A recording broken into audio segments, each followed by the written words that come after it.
Olá, tudo bem com vocês? Estamos aqui para mais um podcast Conhecendo a História da Arte. Eu, Heloísa, e o professor Ricardo Oliveira. Vamos falar com vocês, vamos conversar, na verdade, sobre o romantismo, esse movimento super importante para o nosso contexto histórico e para a arte. Bem, vamos fazer então um resuminho do romantismo e vamos focar numa das linguagens, né? No caso, a pintura, né? Então ele surge no final do século XVIII e entre o começo do século XIX, né? Como reação ao neoclassicismo, né? Que era a arte acadêmica, que se ensinava nas academias, né? De belas artes. A gente pode dizer que ele foi um movimento artístico e cultural voltado para o sentimentalismo, subjetivismo e a fuga da realidade. Podemos dizer assim. De certa forma, teve aspectos próximos da arte barroca. Então, na pintura romântica, o que se destaca são as emoções, mas com temas da época, conflitos, questões sociais, isso na visão subjetiva do pintor. E hoje a gente, apreciando as obras românticas do período, ah, nos permite uma interpretação baseada nas nossas sensações, né? Quais as principais características do romantismo? O que é importante eh, que nós saibamos sobre as características mais marcantes do romantismo?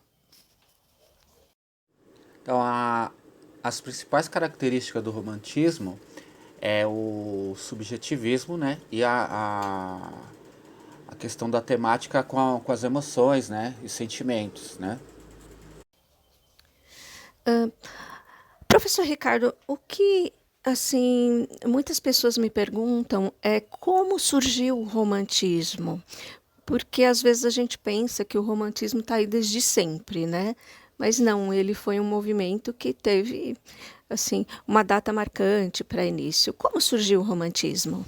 O romantismo ele surge em reação ao neoclassicismo. É um dos primeiros movimentos artísticos que surge em reação ao neoclassicismo. Não tem só ele, né? Tem o realismo também, que é do mesmo período.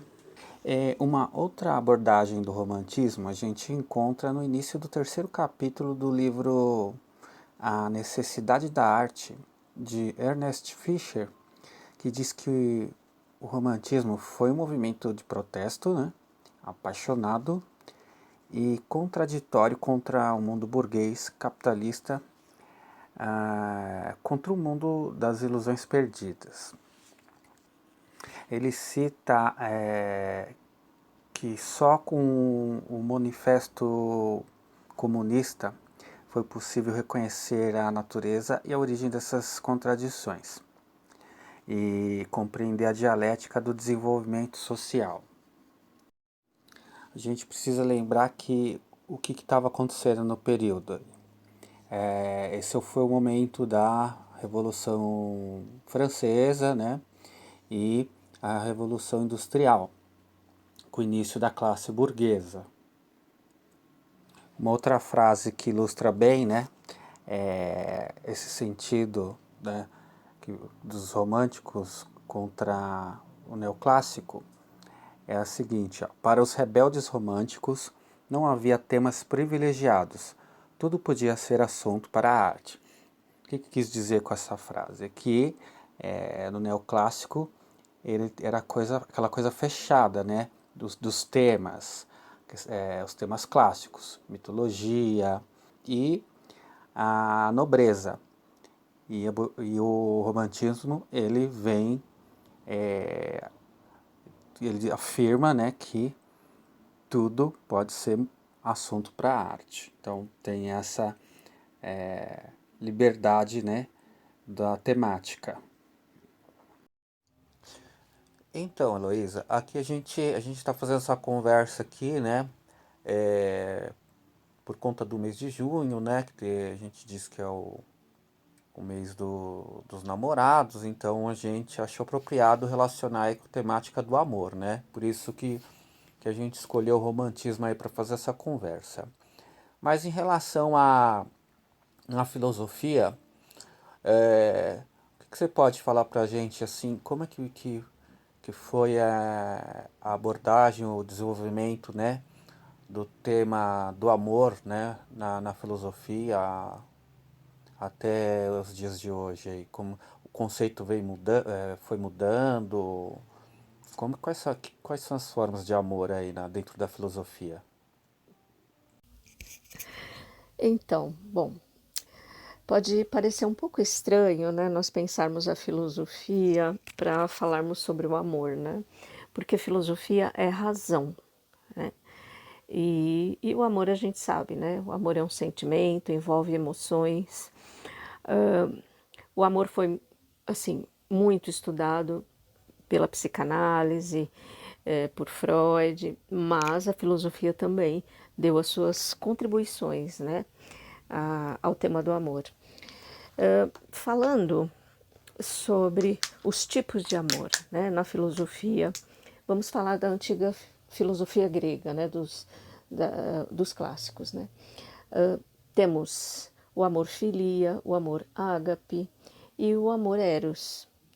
O que seria o amor filia? O amor filia é o amor que nós temos pelos nossos amigos, pela nossa família, pela nossa comunidade, pelo, sabe, pelas pessoas que nos, as pessoas que conhecemos, ou seja, é um amor que envolve um aspecto assim muito humano, né, um aspecto de lealdade, de companheirismo, de ajuda, solidariedade.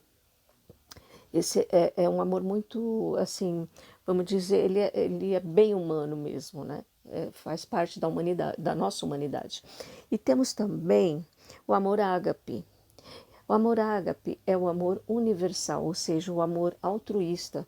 A gente diz até que Deus, né, ou os deuses na antiga Grécia, tinham um amor ágape por nós, pelos homens, pela humanidade. Ou seja, é aquele amor de você realmente saber que você faz parte de algo maior, né? Pessoas assim que são completamente abnegadas nos seus trabalhos, que por vezes não conhecem a pessoa que precisa da ajuda, sei lá, alguém na rua, uma pessoa necessitada, vai lá, ajuda. Isso é o amor ágape, né? O amor universal. O amor eros, que acredito que a gente conheça melhor a palavra, né?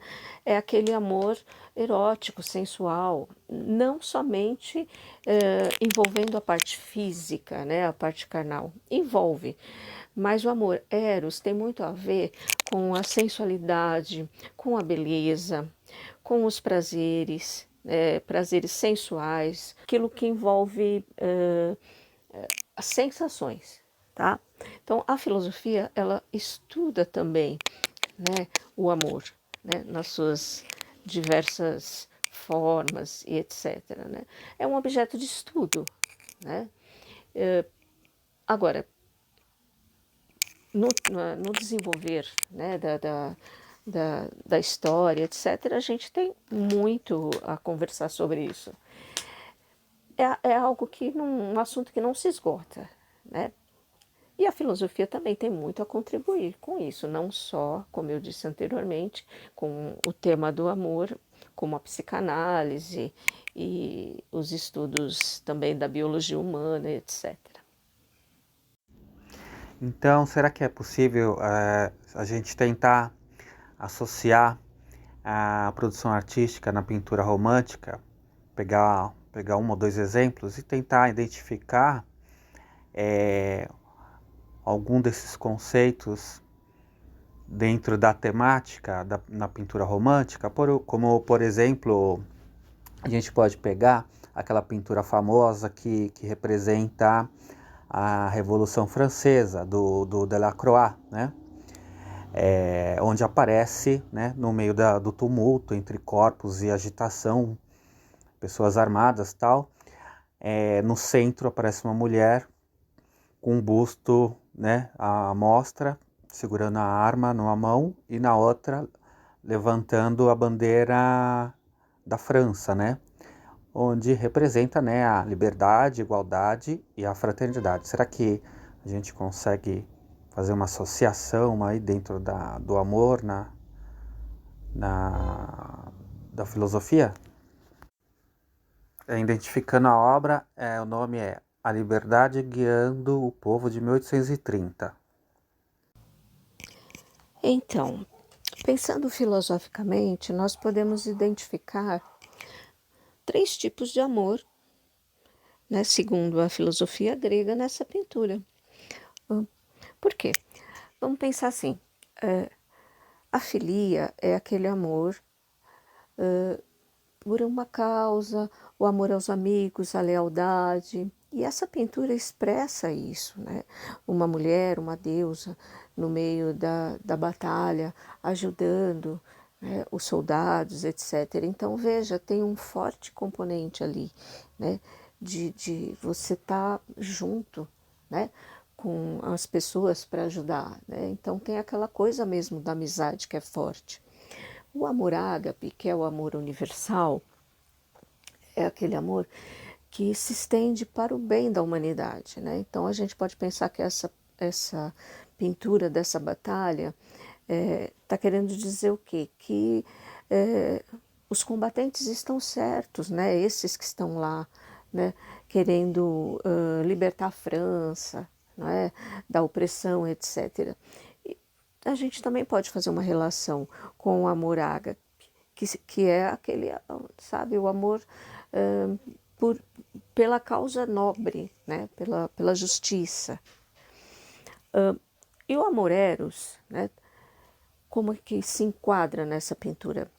De uma forma, assim, da imagem mesmo, né, a imagem da mulher, a imagem da mulher, assim, com o corpo, né, seminu, e aquela coisa da feminilidade, como uma mulher numa batalha, né, uma deusa numa batalha, o componente, né, o componente do eros, do amor pelos homens, etc. Enfim, são comparações, né, que nós podemos fazer, análises que podemos fazer. Eu, particularmente, acho que essa pintura traz muito forte a questão do amor-filia, né, que é o amor, né, companheiro, o amor que ajuda, aquele amor que, né, não vai deixar você sozinho numa situação difícil, né, o amor pela causa justa, né? Então acho isso, não sei, podemos pensar até em outras coisas, né, em outras relações, mas é muito presente isso, né, nessa obra, que é uma obra assim, muito marcante. Pelos exemplos que você deu, né, dentro da filosofia, na alegoria do Delacroix, eu acho que a filia está mais relacionada aí com o comprometimento ideológico aí, né, da pintura.